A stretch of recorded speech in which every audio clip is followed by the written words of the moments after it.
Today I'm bringing you 5 activities that you can do in your own home during this lockdown/quarantine period. And if you're watching this in the future and lockdown has ended, the world has hopefully gone back to normal, then don't worry, these are all still applicable. You don't have to be locked down for these to work. Let me know in the comments if you're going to take any of these concepts into your own home and to your own playing. Let me know which one's your favourite, and also let me know if you've got any other ideas to keep us all inspired and entertained during these uncertain times. Kicking things off, the easiest thing you can do, it takes absolutely no effort on your part and you're already halfway there because you're on YouTube, and that is binge watch YouTube drum lessons. I'm going to specifically recommend the Drumeo hour-long series of free lessons with drummers from all around the world because they're expertly produced, drum mixes are incredible, and they are full of insightful commentary and education.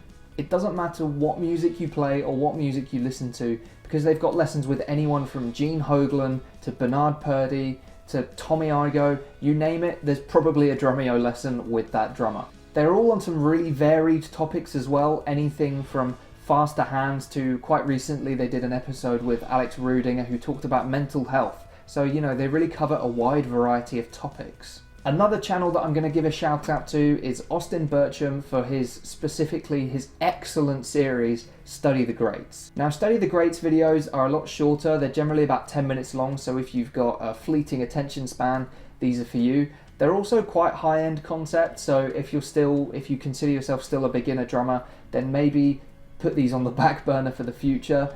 But if you are interested, then I'll give you a quick summary. So Austin's Study the Greats video, he highlights incredible concepts, amazing solo pieces and so on from all of our favourite drummers, really the greats of the game.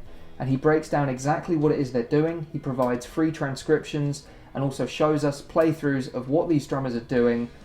And it's just so well made. Similar to Drumeo, he's covered all sorts of drummers. My favourite episodes that Austin has done are on Simon Phillips and on Benny Greb, but all of them are worth a watch. Austin's an amazing player. He deserves way more attention and subscribers than he has because I honestly think he's one of the best drum educators on YouTube or just out there.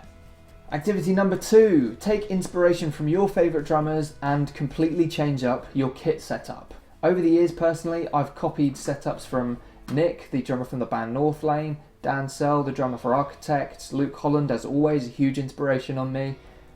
Benny Greb. Recently I watched a Chris Coleman video and inspired me to, re-angle my toms. The list goes on and on. Some of you might be thinking, oh, my kit's perfectly set up to suit my playing, I don't need to change it. And fair enough, that may be the case, but here's the reason why I still think maybe you should try it anyway. If you don't try something new, you'll never know if you're going to find something new that really works for you. Personally, I love changing things up every few months because it lets me see what works and what doesn't. Sometimes, I'll change something and immediately I hate it and I go back to how it was before, but at least then I know for the future. Sometimes I find something that I absolutely love and that becomes my go-to setup and my default. If I change something in the future and I don't like it, I go back to that default. I've had everything from perfectly flat kits, toms and cymbals. I've had kick pedal inside and outside of the hi-hat pedal. I've had my second rack tom to the left of my hi-hats. I mounted the ride once inside my kick drum. Spoiler alert, don't do that. But it can be really beneficial just to change things up and see what works for you and what doesn't. Let's say you get a gig and you arrive at the venue and the venue kit only has 1 rack tom. Back home you've got 3 and all the songs you've practiced for tonight, you use all 3 of those toms and you're screwed. If you have at least some experience of playing with smaller kits, bigger kits, kits with more cymbals, kits with less cymbals, then the chances are when it comes to playing these gigs, if you can't bring your own kit, you'll feel more comfortable when you sit down to play. It also helps to just step out of your comfort zone and again see what works for you and what doesn't. So add some drums if you can, take some drums away, add some cymbals, take some cymbals away. See what works for you, see what you like and what you don't like, and you'll find yourself more comfortable and assured in your own style of playing. Third activity is the most obvious by far, but it's time to get the practice pad out and do all that practicing, all those rudiments, all that grinding that you've made excuses for in the past. Now, I am just as bad as anyone. My absolute least favourite thing to do in the world is sit at the kit, put the click on, and practice whatever rudiment I know that I'm getting sloppy with. It's boring, it's mind-numbing, and there are reasons we make excuses not to do it. But now a lot of us have more free time than ever, and this is when we should really be grinding out that practice that we've never wanted to do in the past. Work on your double strokes, work on your triple strokes, work on your paradiddles, work on your patafla-flas, do flams at 200 BPM, and when it starts feeling easy, crank up that speed by 10 BPM a time. If you can commit even 10 or 15 minutes a day to doing this over the next few weeks, you will see improvements in your playing. So again, I'm going to give an example of what I've been doing in this lockdown period. I'm a bad cook. So when I put something in the oven, that usually gives me 15 to 20, sometimes longer, minutes of free time where I can pretty much just do whatever I want. I mean, I have all that time in the day anyway, but it gives me a set amount of time where I have nothing to do. So while I'm waiting for the alarm to go off on the oven, I'll come in here, grab my sticks, and paradiddle, I'll patafla until my arms want to fall off, the oven goes off, and then I feel like I've earned my dinner. Entry number 4 might sound a bit strange, some of you may have heard it before, and it is a slightly different, a bit of a weird concept, but hear me out, there are reasons for it. And that concept, or that idea, it's not really an idea, but anyway, drum on everything. Just with your hands, with your sticks, on your thighs, on your bed, on a pillow, on a cushion, grab an old hoodie, throw that on the floor, start tapping on that, throw a towel over something, start tapping on that. Drum on everything. I should probably end that by saying, don't literally drum on everything. If you live with people, which you probably do, then they're not going to want you walking around the house with your sticks just randomly smacking things. You're going to drive them insane. But that also ties into one of the reasons I'm suggesting this anyway, and that is because if, like me, you've got an E-kit at home, these things still make noise and the people you live with will get tired of hearing them. Even worse, if you've got an acoustic kit at home and you've got all this free time and you've been playing a lot, the people you live with, and especially your neighbours, are going to want to kill you. If you're stuck at a loose end and you're in your bedroom, grab one of your pillows and just start tapping on that. It makes little to no noise, the people you live with aren't going to want to kill you, and also there's another massive beneficial reason for doing this. The reason is, the drums and the pillow are totally opposites. Now, drums have been engineered and designed and improved over the years to be more responsive, to have more rebound to them so that when we sit down and play, it's easier. If you can get fast double strokes down on a pillow, then imagine when you sit down at your drums and you start doing those same double strokes, it's going to be easy.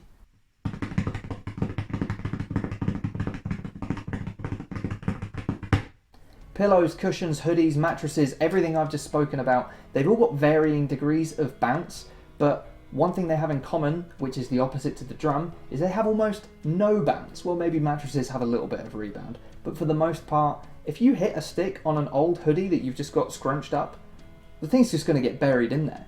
Really work on your wrist technique and on your finger. I'm just drumming in the air now. Work on your fingers and your wrist technique, and then when you go back and sit at your drums, it's going to feel like a breath of fresh air. Entry number 5, and finally, I'm suggesting that yes, you actually play some drums. Perhaps like me, you've got a massive playlist on your preferred streaming service of songs that you can either play along comfortably to, or you can at least attempt them when they come up on shuffle, and that's great. However, what I'm about to suggest is similar in theory to the idea of moving around your drum setup, and that is taking yourself out of your comfort zone and seeing what you can really do. Listen to something you've never listened to before. And I'm going to pick on metal drummers here because we're all lazy. What I mean by that is, let's say Slipknot's your favourite band, don't go and listen to Trivium and play that instead, because in theory, it's the same thing. What I mean is go to your preferred streaming service, find something electronic, something instrumental, or even that annoying pop song you've heard a million times. If you know the song structure, the chances are, if you put it on and you're sat at your drum kit, you can bash out a pretty decent improvised solo just because you know the song structure and tempo. Maybe I should have mentioned this bit in the change your drum setup section earlier, but again, it can be beneficial when you're playing these weird different songs you've never attempted before to kind of mix things up on your drums so that you don't rely on your old tricks. So for me, I think I've mentioned this in another video, but a few years ago I found myself overly relying on double kick constantly. It didn't matter what I was playing. So what I did, I removed the second pedal. Suddenly I've only got one kick and it forced me to be so much more creative with my fill-ins. It really improved my drumming capabilities. There's a fine line to walk here. So I wouldn't expect you to go from being someone who plays nothing but blast beats to then sitting down and listening to Ed Sheeran and playing at, I don't know, 80 BPM and being bored out of your mind, because that's not really what I want to accomplish here. That's not the message I'm putting across. Yes, listen to different types of music, and yes, vary how you play them. But if you've got your own set of tips and tricks and techniques that you rely on a lot, but you like them, yes, you can use them at first to settle into this different way of playing, but then after a while, really challenge yourself and push yourself, try something totally different, and you might be surprised with the results. A lot of us don't have the luxury of playing whenever and for however long we want, so when we do get the chance to play, we might resort back to our old favourites just so that we really maximise the enjoyment of our practice time. But now a lot of us do have more time to practice, so despite all the things I said earlier, when you do sit down at the drum kit, maybe make some time to try something you've never done before, and you might surprise yourself with the results. So that's my list. Thank you all for watching. Again, let me know in the comments which one is your favourite, which ones you're going to take to your own playing, and please give more ideas, more inspiration to keep us all entertained during this difficult time. I hope you're all safe and well. Thank you for watching, and see you next time.